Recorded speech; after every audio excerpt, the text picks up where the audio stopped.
Welcome to Indo Writers. Today we discuss and read the editorial audio version. Let's go to the topic. At the altar of national security, author Nissim Manatukarin. If there is one feature that unites regimes based on right-wing ideology across the world, it is the relentless and nearly daily focus on emotive issues like nationalism, religious identity, terrorism, national security, and so on, while the effect of this in terms of heightened hate and violence against anti-national minorities is by now well documented. What is less commented upon is how these discourse of nationalism and national security catastrophically pushes under the carpet the most vital issues of development, health, education, and environment. The 2019 elections were the most appropriate illustration of this.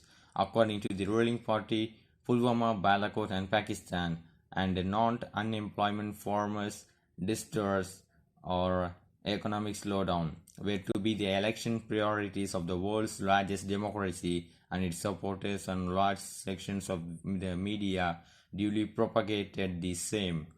Contrast this with the federal elections in Australia and Canada in 2019. According to a survey of 1.4 million voters in each country, the top election issue was climate change and the second was the economy. The other top issues were inequality, pensions, health care, taxes, and employment. Immigration, which could be a potentially divisive issue and a hot topic for the far right in both the nations, was not in the top five. Even after the Lok Sabha elections, the discourse of national security has only hardened with the National Register of Citizens (NRC). Kashmir. Note: not the plight of Kashmiris. Article 370 and Pakistan still dominating the news space. Otherwise, how can one explain the fact that the Bharatiya Janata Party BJP's campaign in Haryana, a state with among the highest unemployment rates in the country, and Maharashtra, a state that is facing severe farmers' distress, was on issues like Kashmir and Bharat Ratna for Savarkar? The Pakistan opposition.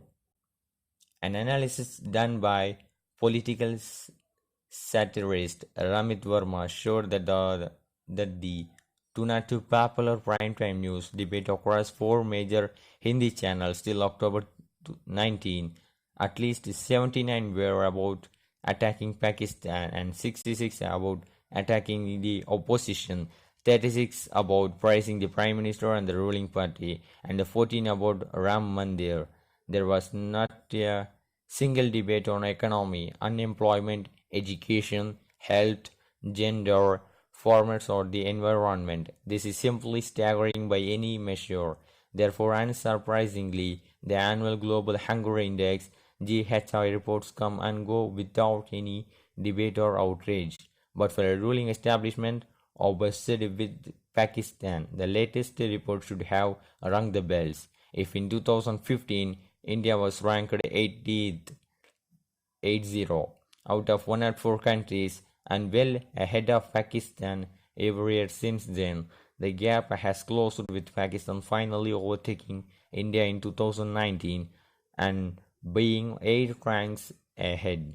The costs of obsessing with and competing with Pakistan, an economy 8.5 times smaller than India, are also that you begin to mimic its politics and human development indicators. The GHI 2019 notes that India's child wasting rate is 20.8%, the highest wasting rate of any country for which data is available. Its child stunting rate at 37.9% is also categorized as very high. The governments, rather than taking up these issues on a war footing, dismissed the GHI as an inadequate representation of India's data in 2017.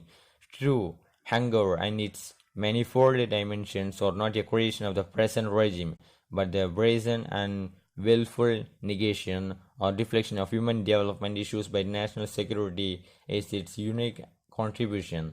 The contrast within the neighboring nations itself, telling the GHI report talks about the significant advances in nutrition, and remarkable reduction in child stunting made by Bangladesh and Nepal.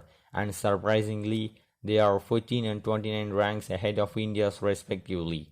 Misplaced emphasis on terror, but the national security paradigm will persist, with prime time television news almost every day warning us of the impending setting up of base by the Islamic State in India.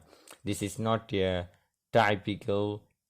The US under President Donald Trump is a classic example of scaremongering and blanket travel bans on entire Muslim nations to eliminate terror threats.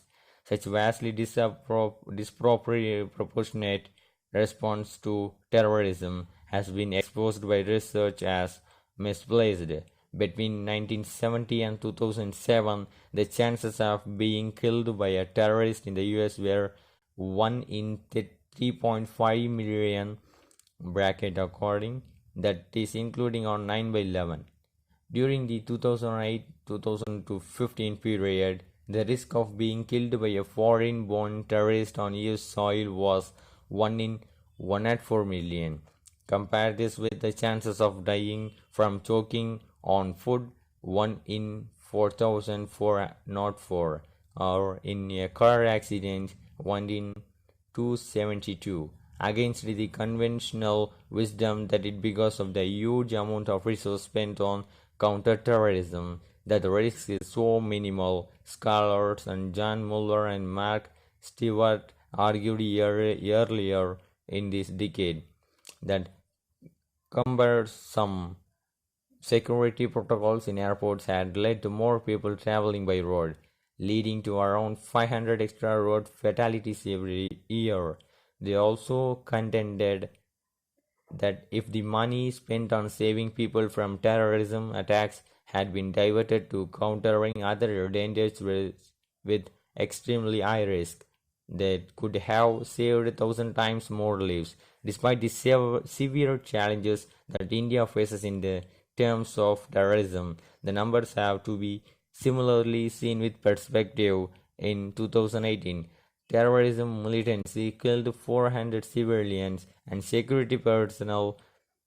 Compare this to the fact that 1,02,677 children under 5 died from easily preventable diarrheal diseases in 2017, or that 8,75,659 children under 5 were killed by communicable neonatal and nutritional diseases, or consider that while the number of terrorism militants-related deaths have come down substantially to around 500 from 2011 onwards, the burden of death from diseases like cardiovascular ones has drastically increased from about 13 lakh in 1990 to 26.32 lakh in 2017. And India's final report based on a global study showed that Indians work for just 6.5 years at peak productivity. This compared poorly to the corresponding figures for the Chinese on the Brazilians 20 hours and 16 hours. The report also said that India was the unhealthiest workforce in South Asia, and its human capital rank was 158 out of 195 countries, with only a marginal improvement from 162 in 1990. India's public spending on health and education has been abysmal despite superficial programs with meager actual funding. Ki Ayushman Bharat and Beti Padho, the prime cause for its poor human capital, while the national security paradigm will talk about economics in terms of GDP or ease of doing business. It curiously refuses to see the link between human capital economic productivity. The current dystopian visions emanating from New Delhi's unprecedented climate emergency are the singular example of the apathy fostered ironically by the ruling party's broad hypernationalist parliamentary majority. This is when latest studies indicate that life expectancy in North India will likely reduce by 7 years because of air pollution, even if primetime nationalist television is forced to come out of its perpetual state of high alert on terror and acknowledge mundane